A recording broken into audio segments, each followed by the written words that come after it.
Estimados irmãos espíritas e não espíritas, sejam bem-vindos ao nosso canal. Abraço com renovada alegria todos os companheiros de jornada espírita da Aliança Espírita Irma de Castro, a nossa Meimei de Gravatá, no estado de Pernambuco. Foi-nos solicitado refletir hoje sobre a lei de sociedade. Esta lei está inscrita na parte 3ª do Livro dos Espíritos, que trata das leis morais, estando a lei de sociedade inserida no capítulo 7 desta 3ª parte. Escolhemos o item necessidade da vida social como ponto de nossa reflexão, iniciando exatamente pela pergunta 766, feita por Allan Kardec aos venerandos espíritos superiores, quando o codificador arguiu: a vida social está em a natureza?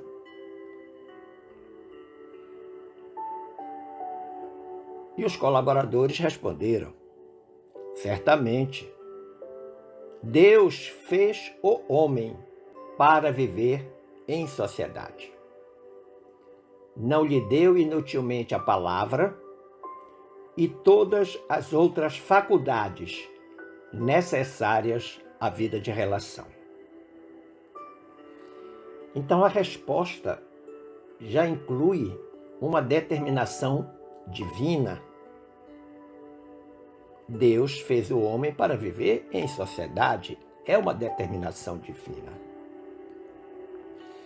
Mas os espíritos apresentaram a justificativa dessa determinação. Disseram eles: não lhe deu inutilmente a palavra. Ora, a palavra é um instrumento de comunicação entre os seres humanos.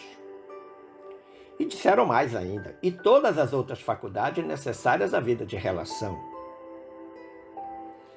Nós não fomos criados por Deus para vivermos insulados, isolados. Seria uma vida sem sentido, sem nenhum sentido. Mas a palavra é o elemento chave nessa vida de relação. Isso me faz lembrar uma canção católica muito bonita, que diz: palavra não foi feita para dividir ninguém. Palavra é a ponte onde o amor vai e vem. Então, o papel da palavra é um papel de coesão, é um papel de aproximação, de unir as pessoas em torno das ideias, dos sentimentos. A palavra não deve ser feita ou pronunciada com efeito destrutivo, desagregador. Muito pelo contrário, ela tem que agregar. Daí porque a canção diz: é a ponte onde o amor vai e vem. Mesmo nos momentos de dissensões, nos momentos de discórdia, ainda assim a palavra não deve ser amarga, não deve ferir. Na pergunta 767, Kardec arguiu: é contrário à lei da natureza o insulamento absoluto? Insulamento significa isolamento. Então ele queria saber se a pessoa isolar-se do mundo se estaria ferindo a lei da natureza. E os espíritos responderam: sem dúvida. Pois que por instinto os homens buscam a sociedade, e todos devem concorrer para o progresso, auxiliando-se mutuamente. Então, novamente, na resposta, nós percebemos essa capacidade educativa, pedagógica dos espíritos de não apenas responder, mas justificar a própria resposta. Eles respondem dizendo que os homens buscam a sociedade por um instinto natural, porque todo ser humano é um ser gregário. Mas em seguida eles apontam a razão desse buscar a sociedade, desse buscar viver socialmente, buscar uns aos outros, dizendo que todos devem concorrer para o progresso. Não adianta o meu progresso isoladamente, o seu progresso isoladamente, mas o nosso progresso. Que o progresso da sociedade é o progresso do mundo. Mas existe uma estratégia para que esse progresso aconteça, que é o auxílio mútuo. De A para B, de B para A. O auxílio não pode ser apenas de um para o outro, isso não é auxílio, isso é exploração. Mutuamente nós devemos sempre estar nos ajudando. Isso é essencial. Mas para ficar mais prática a compreensão desta pergunta 767, nós fomos lá na obra de Emmanuel Chico Xavier, intitulada Amanhece, mais especificamente no capítulo 22, em que o mentor espiritual do Chico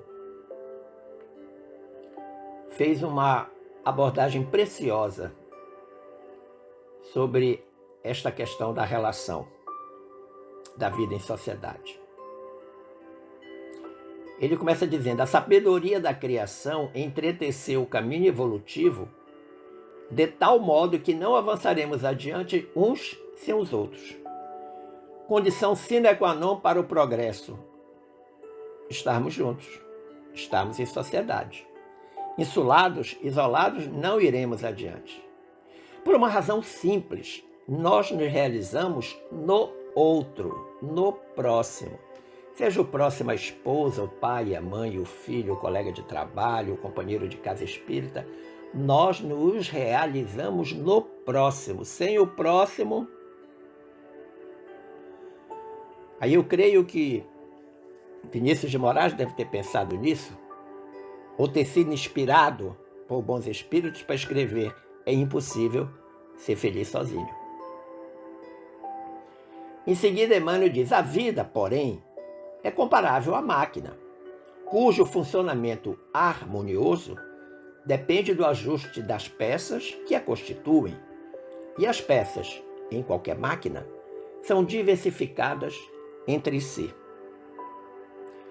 Percebemos que, com o brilhantismo de sempre, Emmanuel faz uma comparação, uma analogia perfeita. Ele compara a vida, ele compara a existência, ele compara as pessoas no mundo como uma máquina. Essa máquina tem que estar ajustada, azeitada, tudo tem que estar funcionando em perfeita ordem. Mas as peças são diferentes, as peças não são iguais. Assim também é a sociedade. Nós somos diversificados, nós somos diferentes uns dos outros, mas isso não impede que nós nos relacionemos. Mas também é fato que nós gostamos de nos relacionar mais com as pessoas com quem nós nos afinizamos. Quando tem alguém que não tem ideias ou pensamentos e sentimentos semelhantes aos nossos, nós invariavelmente nos afastamos, ou afastamos as pessoas. Nós temos uma dificuldade de viver ou de conviver com os diferentes. Aí o Emmanuel então vai justificar o que ele disse anteriormente. Ele vai dizer: pensando nisso, somos levados a considerar que todos, então não há regime de exceção, devemos cooperação ao bem geral. Então estamos devendo, então somos devedores, nós precisamos cooperar. Por quê? Porque nós devemos. Faz parte obrigatória do nosso processo de evolução. No entanto, O nosso lugar de ação é o recanto íntimo em que nos cabe trabalhar e permanecer. O Emmanuel, então, aí assinala um dos locais, ou talvez o local mais importante, onde a gente vai desenvolver essas habilidades da vida social, que é a família. A família é a menor célula da sociedade. E a gente depreende que ele está falando da família porque ele diz que o lugar de ação é o recanto íntimo. Ora, e nós vivemos e trabalhamos dentro da família. Não obstante o nosso trabalho profissional na perspectiva da sobrevivência. Aí o Emmanuel prossegue dizendo: atendendo a semelhante realidade, é forçoso nos devotemos ao exercício da fraternidade na sustentação da própria harmonia. Então ele diz algo extremamente importante aqui. Ora, se eu estou vivendo em sociedade, se eu estou vivendo com a minha família, se eu vivo também no convívio social no meu trabalho, com meus companheiros de casa espírita, na minha vida social, eu preciso de um elemento-chave para esta convivência. Esse elemento-chave chama-se fraternidade, frater de irmão. E aí vai ser essa fraternidade que vai sustentar, vai manter, vai dar vida à harmonia social. Aquele estado de apaziguamento entre as pessoas. E isso é extremamente importante. Prossegue o Emmanuel dizendo: aprendamos a entender para servir. Então, servir não é algo que a gente possa fazer automaticamente de chofre. Não. Nós temos que entender as circunstâncias da vida. Nós temos que entender as pessoas que compõem essa sociedade na qual nós estamos inseridos. Por isso ele diz: ninguém se adianta a sós nas arremetidas de vanguarda. Os outros são personagens inevitáveis nas realizações que somos chamados a partilhar. Então ele está exaltando a importância do outro. É impossível ser feliz sozinho. Não dá para construir sozinho, nós precisamos do outro nesse processo de construção. Mas aí ele faz uma advertência, ele dá uma chamada de atenção. Ele diz: observemos, no entanto, que cada qual de nós é uma criação particular, a afeição de um mundo por si integrado no esquema do progresso, mas girando em órbita diferente. O Emmanuel está chamando a atenção que nós precisamos respeitar a individualidade de cada pessoa, inclusive a nossa. Cada um de nós constitui um mundo em particular, com as suas ideias, com os seus sentimentos, com os seus valores, com a sua forma de ser. Agora, esta forma de ser de cada um de nós não implica em que a forma de ser das outras pessoas seja igual à nossa. Não. Somos partes diversificadas de uma grande engrenagem, como foi falado anteriormente, da máquina. Diz o Emmanuel: companheiros e associados, por isso, tê-los-emos sempre sob múltiplos aspectos. Companheiros, ou seja, aqueles que se fazem acompanhar uns dos outros, e associados. Ora, quem se associa? Aquele que está imbuído de participar do bem comum, de construir o bem comum. Quando nós nos associamos a algo, é porque este algo contém o que é necessário, o que é importante, o que nos permite crescer dentro dele. E aí ele vai dar alguns exemplos desses múltiplos aspectos que ele faz referência nesse item 7. Ele vai dizer: esse inclina-se mais intensamente à perquisição científica. Então, tem pessoas que são dadas à investigação científica, são dadas à pesquisa, que não seja obrigatoriamente no campo da formação acadêmica, mas que estão interessados em conhecer os porquês da vida. E para isso investigam, mediante o estudo, mediante o conhecimento. Aquele que se alimenta com o ideal religioso. Então tem alguém lá que a sua grande participação social é na questão religiosa. Não importa qual é a religião dele, importa que ele está participando. E aí nós vamos precisar fazer aquilo que foi recomendado: entender, compreender, para poder aceitar. Em aceitando, nós passamos a ter uma convivência harmoniosa. Diz o Emmanuel: outro construiu a bondade por dentro da própria alma. Entretanto, aí ele coloca uma conjunção adversativa, ainda carrega problemas sentimentais de alta complexidade. Ou seja, a criatura tem bondade, mas os seus problemas de natureza sentimental ainda atrapalham a aplicação dessa bondade por ele construída. Por dentro ele entende, ele sabe que tem necessidade de ser bom, de realizar a bondade para com os outros, mas as suas dificuldades internas ainda o impedem de ser plenamente bom. Ser um homem de bem e um homem do bem. Prossegue o Emmanuel com os exemplos. Aquele outro acerenou o coração no tocante ao afeto, mas não se desvencilhou ainda da paixão pela própria influência. Gosta da criatura, mas é um gostar que escraviza.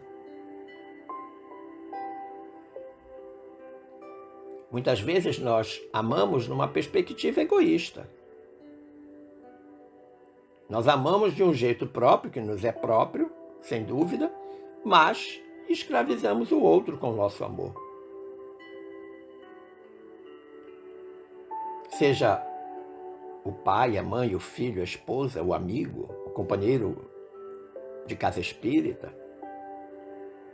Amar no sentido mais amplo.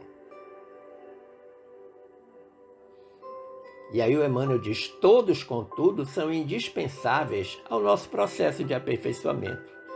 E a palavra-chave aqui nesta frase é indispensável. Ou seja, nós não podemos dispensar, é essencial, faz parte, é imprescindível. Então, o nosso aperfeiçoamento é resultante de um projeto de construção social. Sim, porque como eu vou manifestar os meus valores se não tiver o outro? Como é que eu vou demonstrar respeito se eu não convivo com as pessoas? Eu estou lá, isolado, insulado, numa ilha deserta. Como que eu vou demonstrar minhas potencialidades humanas, crísticas, se eu não tiver o outro? Impossível. Daí eu volto à frase do Vinícius: é impossível ser feliz sozinho. O Emmanuel diz então: chama-se pais ou filhos, esposa ou esposo, familiares ou amigos, vibram em ondas mentais muito diversas das nossas, conquanto possamos viver em condomínio de paz, nas faixas da afinidade. Está chamando a atenção de que a diversidade é uma realidade necessária. Que por mais que as pessoas pensem diferente, por mais que as pessoas tenham sentimentos diferentes, nós temos que aprender a conviver em paz com as pessoas e as pessoas conosco.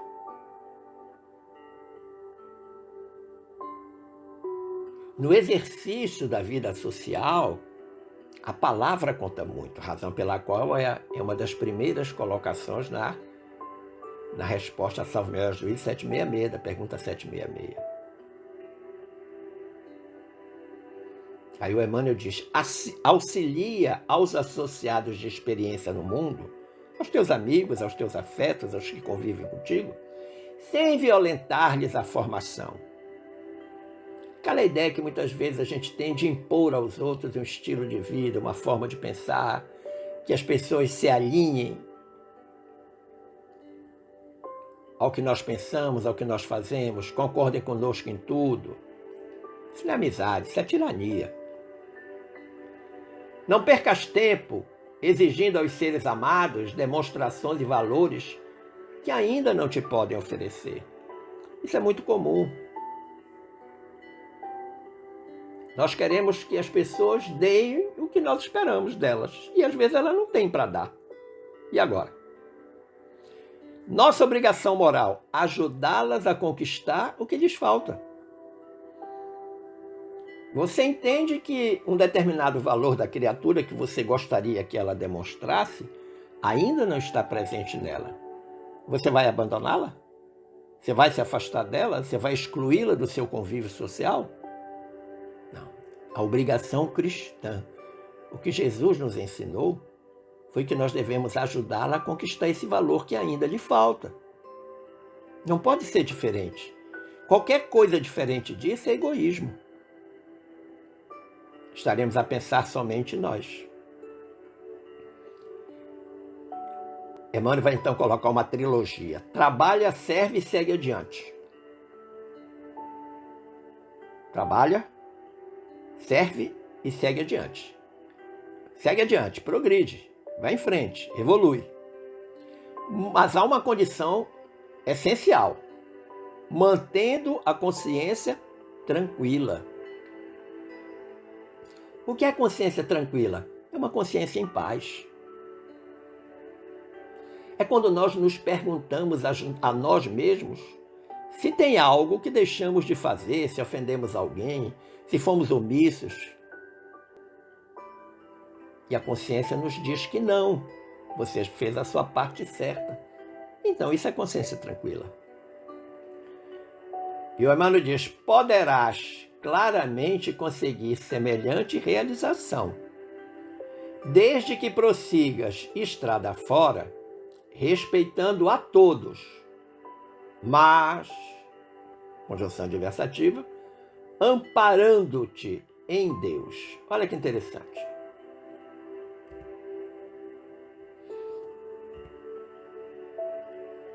Nós podemos trabalhar, servir e seguir adiante numa boa. Não podemos nos atemorizar, não podemos desistir ante as dificuldades. Mas há uma condição de seguir nessa estrada afora, que é respeitando as pessoas, respeitando seus valores, seu ponto de vista. Eu não estou dizendo que você tem que concordar, estou dizendo que você tem que respeitar, você, eu e todos nós.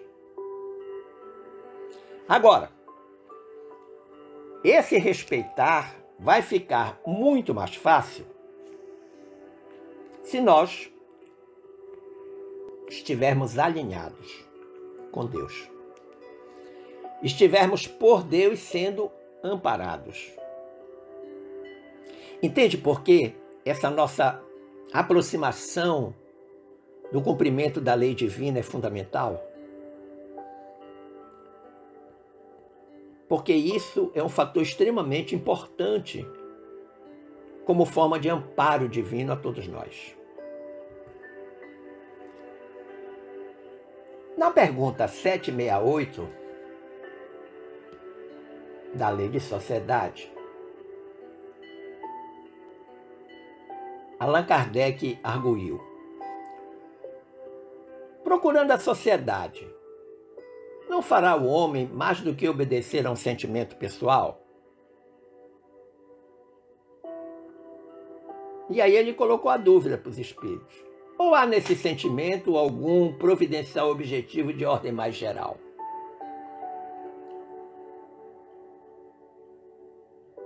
Ou seja, a gente se aproxima da vida social porque é um sentimento natural de todos os homens? Ou há por trás disso um desígnio divino? Aí os espíritos responderam: o homem tem que progredir. Então essa é a destinação de todos nós, o progresso. Se existe uma fatalidade bendita, e assim, se assim podemos chamar, é que um dia todos nós seremos anjos. Quanto tempo vai demorar? Bom, isso depende de cada um de nós, do esforço que nós fizermos em cada reencarnação, sem dúvida. Temos todos que progredir. Os espíritos nos disseram: o homem pode progredir. Não, tem que progredir, é determinação. Há uma inflexibilidade nessa determinação divina. Insulado, não lhe é isso possível, por não dispor de todas as faculdades. Ou seja, aquele exemplo que eu dei: se eu estiver numa ilha sozinho, como é que eu vou desenvolver minhas faculdades sociais? Para que eu vou ter, por exemplo, o dom da palavra? Se eu não tenho com quem falar. Vou falar com os coqueiros? Com a areia da praia, com o mar? Até posso, num êxtase romântico. Mas eu preciso de alguém com quem me comunique. Que eu transfira ideias, receba ideias, assimile ideias. Por isso que o Emmanuel diz: falta-lhe o contato com os outros homens. No isolamento, ele se embrutece e estiola. Entra, inclusive, em depressão. Mas aí ele faz uma ressalva. Ele diz assim: homem nenhum possui faculdades completas. Claro, uma das coisas que nos caracteriza é a incompletude. Nós não viemos prontos e acabados. Muito pelo contrário. A cada reencarnação nós melhoramos um pouco. Damos lustro à nossa existência. E o Emmanuel aponta, então, o elemento importante, já que o homem não tem essas faculdades completas. Ele diz: mediante a união social, é que elas, umas às outras, se completam para lhe assegurarem o bem-estar e o progresso. Então é na vida em sociedade que as faculdades humanas vão se aperfeiçoando.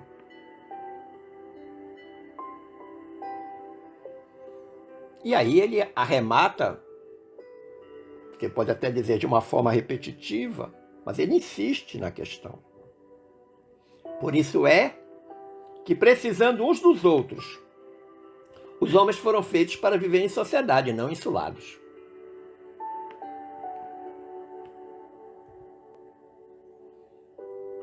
Para que nós possamos melhor refletir sobre essa pergunta 768, eu fui até a obra intitulada Nós, da Lavra Mediúnica do benfeitor Emmanuel com o médium Chico Xavier, que tem um capítulo cujo título é Na Ordem Social.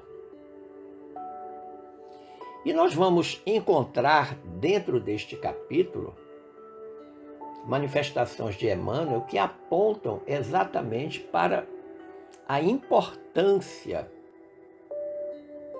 da necessidade da vida social. Ele começa dizendo: observa no próprio lar as forças diferentes que se congregam, nutrindo-te a segurança para que te não furtes ao dever de servir. Volto a dizer, a menor célula da sociedade é a família. Então tudo começa na família. Ah, a sociedade está ruim? Ah, se a sociedade está ruim é porque as famílias estão ruins. Ah, a sociedade está boa. As famílias estão boas. A saúde do tecido depende da saúde de cada célula. O tecido social depende da célula social chamada família. Não tem como fugirmos desse desiderato. Então ele está apontando que a família é algo extremamente essencial para a gente aprender a viver em sociedade. Porque tudo começa lá. Tudo começa dentro de casa, para depois ir à rua. Eu preciso levar para a rua os valores internos da casa. Nós não podemos ser uma pessoa em casa e outra na sociedade. Seremos sempre o mesmo. Sempre. Então ele diz que essas forças diferentes que estão congregadas dentro da família, essa diversidade, dão segurança para que a gente não queira fugir do dever de servir, da responsabilidade de servir. Muito pelo contrário. E aí ele vai dar alguns exemplos que estão fora do lar, mas que interferem no lar. Ele diz: o legislador cujo pensamento garante a harmonia na vida pública. Lá o deputado, o vereador principalmente, que é a figura mais importante da cidade, que está criando a legislação para proteger os cidadãos da cidade, os habitantes. O engenheiro que te traçou o plano da moradia, o pedreiro que levantou o edifício a que te acolhes, o pintor que te alegrou o ambiente, o operário que te trouxe a bênção das águas ao reduto doméstico, o braço diligente que te garante o combustível e força para que não te faltem calor e luz. Então ele está pegando a questão da construção de uma casa, de uma residência, de uma moradia, e mostrando quão importante é a participação de cada pessoa dessas, cada um no seu mistério, dentro da sua diversidade. São todos diferentes uns dos outros, mas a ação harmoniosa de todos eles concorre para que a casa fique pronta. Assim também nós, como célula social da sociedade, cada um de nós com suas habilidades, com seu conhecimento, com as suas competências, nós vamos somando esforços para que o tecido social seja cada vez melhor. Aí o Emmanuel vai oferecer um segundo grupo importante. Ele falou inicialmente daqueles que construíram a casa, ele agora vai falar daqueles que cuidam da gente. Ele diz: pensa ainda nos missionários outros que te oferecem equilíbrio e tranquilidade. O médico que te preserva a saúde, o escritor que te renova as ideias, o professor que te educa. Ou seja, foi preparada a casa, agora as pessoas desta casa merecem um sentido de proteção em diferentes áreas. E aí ele vai falar do missionário, do médico, do escritor, do professor, de todos aqueles que de alguma forma intervêm para a manutenção da nossa harmonia vivencial. E ele diz mais: o irmão que te estende amizade e reconforto, o lixeiro que te alivia, o varredor que cultiva a higiene, o lavrador que te assegura o alimento. Diferentes pessoas, diferentes engrenagens, diferentes peças, melhor dizendo, dentro de uma engrenagem chamada sociedade. Cada um fazendo a sua parte para que a máquina funcione bem. O que é nosso amigo, aquele que vai recolher o nosso lixo, o que vai varrer a nossa rua, o que vai plantar os alimentos que nós haveremos de consumir. É uma analogia perfeita que Emmanuel está fazendo. Mas aí ele vai fazer algumas advertências agora. Ele vai dizer: não admitas que o dinheiro seja o único poder aquisitivo de semelhantes valores. O ouro, só por si, no mundo de sedentos e esfomeados, não valeria a gota d'água nem a migalha de pão. Não admitas que o dinheiro seja o único poder aquisitivo de semelhantes valores, dos valores da construção da vida social. Ou seja, a fortuna moedada não é o elemento essencial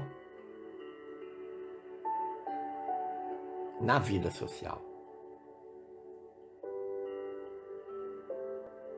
Ora, quantos têm muito em detrimento de outros que não têm nada?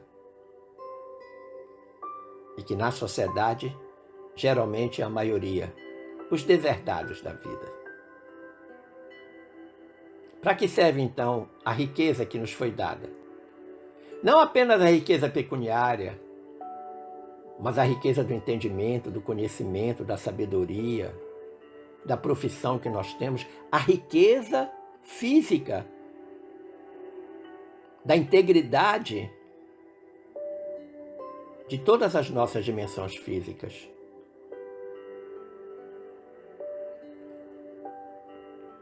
Aí o Emmanuel pede para se fazer uma reflexão.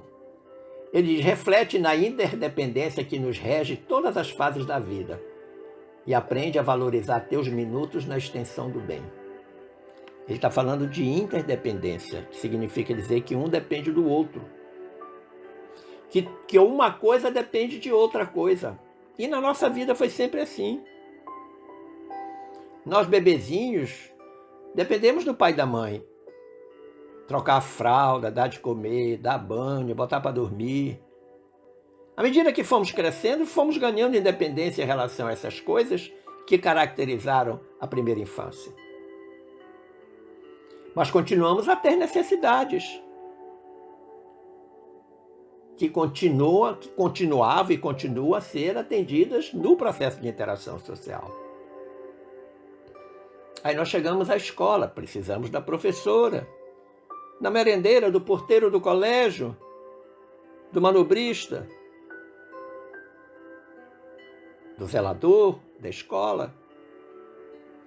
Então a gente sempre vai apenas mudando o tipo de necessidade, mas continuaremos sempre sendo necessitados da vida social. Emmanuel diz: auxiliar a todos com espontaneidade e carinho é agradecer aos outros o auxílio com que nos seguem. Ele coloca duas condições para esse auxiliar. Primeiro, a espontaneidade. Nós não temos que nos sentir obrigados a fazer as coisas pelos outros. Nós temos que fazer espontaneamente. Fazer o bem pelo bem, porque é certo. Fazer com carinho, ou seja, com amor. Aí ele faz uma advertência. Fugir à crítica e à desaprovação, abraçando a solidariedade e o estímulo fraterno, é compreender nossas próprias necessidades, de vez que não caminharemos sem um concurso alheio. Precisamos do outro em todos os sentidos, inclusive na questão da crítica e da desaprovação. Por quê? Porque nós somos falhos. Nós somos incompletos, inconclusos. A nossa possibilidade de errar existe, ela é real. É uma escolha, sem dúvida. Que nós poderíamos sempre escolher fazer certo, mas, por invigilância, acabamos escolhendo errado, mas não deixa de ser uma escolha. Senão, não teria sentido nós termos o livre-arbítrio. Aí o Emmanuel vai dizer: entendamos a amplitude da colaboração anônima que recolhemos do próximo. Ele está dizendo assim: valorize tudo aquilo que vem do outro.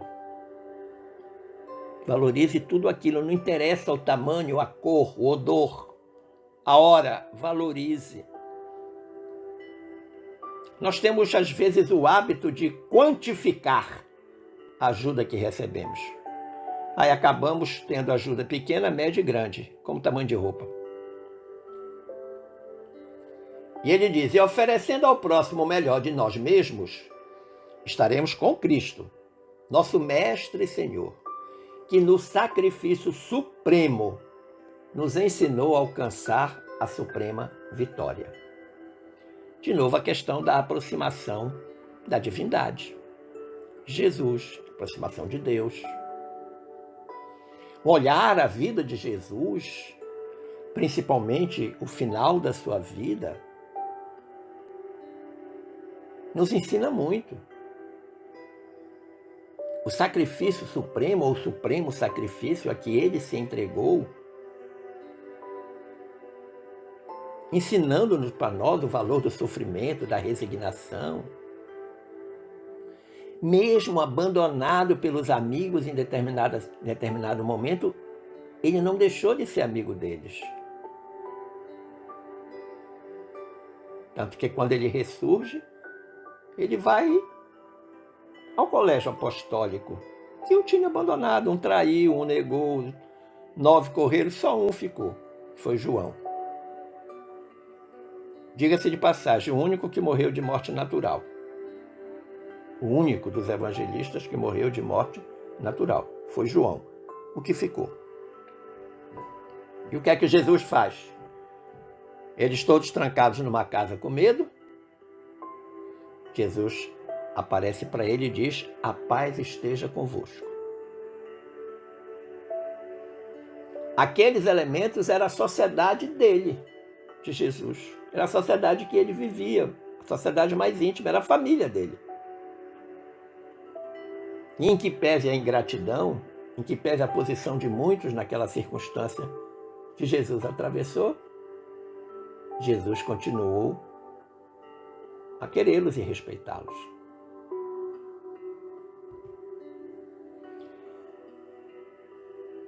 Conclusivamente, nós podemos entender que o relacionamento humano equilibrado nos impõe regras de convivência social.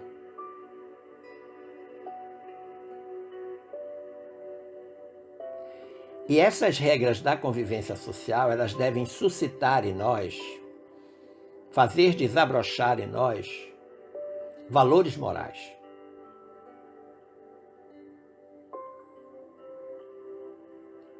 Na convivência nossa com a diversidade, nós aprendemos, por exemplo, a respeitar ponto de vista diferente dos nossos.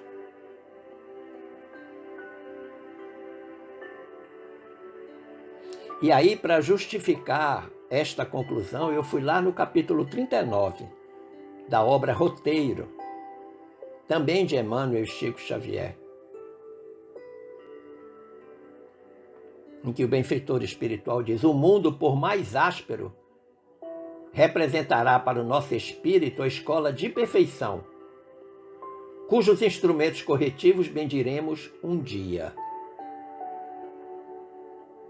Por mais difícil que seja a convivência,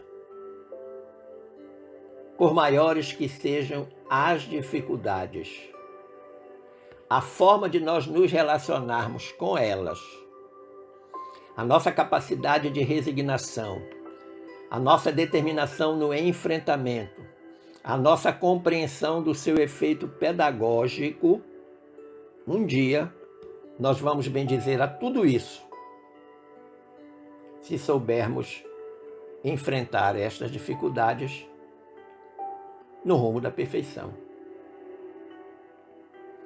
E o Emmanuel diz mais, os companheiros de jornada que o habitam, o mundo, que habita o mundo conosco, por mais ingratos e impassíveis, são as nossas oportunidades de materialização do bem. Ele vai colocar de novo uma trilogia, começando dizendo que é a oportunidade de materialização do bem.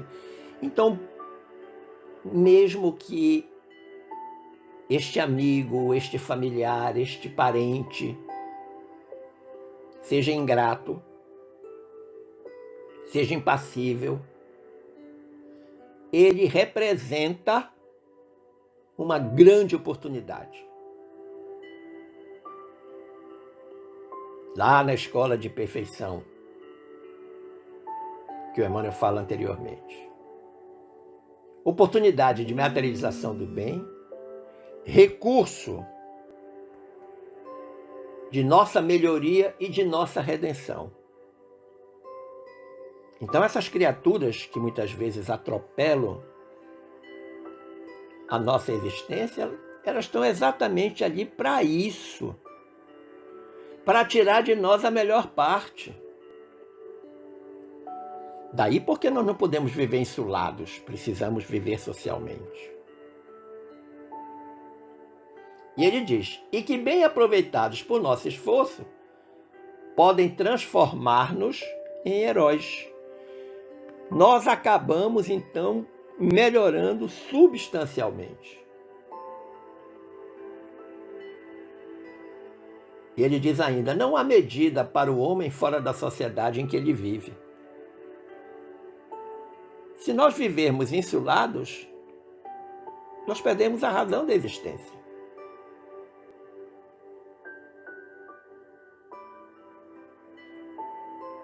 Se é indubitável que somente o nosso trabalho coletivo pode engrandecer ou destruir o organismo social, só o organismo social pode nos tornar individualmente grandes ou miseráveis. E aí aqui ele usa o contraponto. Se nós, pelo nosso trabalho, pelo que fazemos, podemos engrandecer ou destruir o organismo social, inclusive a família, a começar dela, no nosso trabalho profissional, na casa espírita que a gente frequenta, no clube que a gente vai, nós podemos engrandecer ou destruir com o nosso trabalho, é fato também que este organismo social, a família, o clube, a casa espírita, o nosso trabalho, pode fazer de nós ou pessoas grandes ou pessoas miseráveis. Nós nos apequenamos. Nós perdemos o sentido da vida. Aquele mesmo descrito pelo Viktor Frankl, que reflete todas as experiências que ele teve no campo de concentração nazista por ocasião da Segunda Guerra Mundial, de triste memória.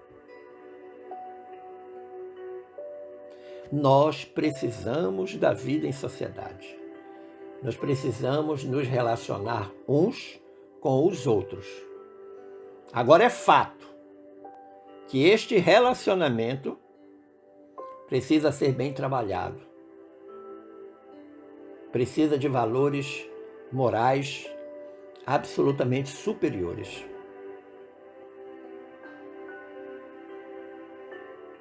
Esperando ter contribuído para a compreensão deste assunto, eu agradeço o carinho da atenção dispensada, as boas vibrações emanadas e desejo que fiquemos todos em paz com Jesus. Um forte abraço.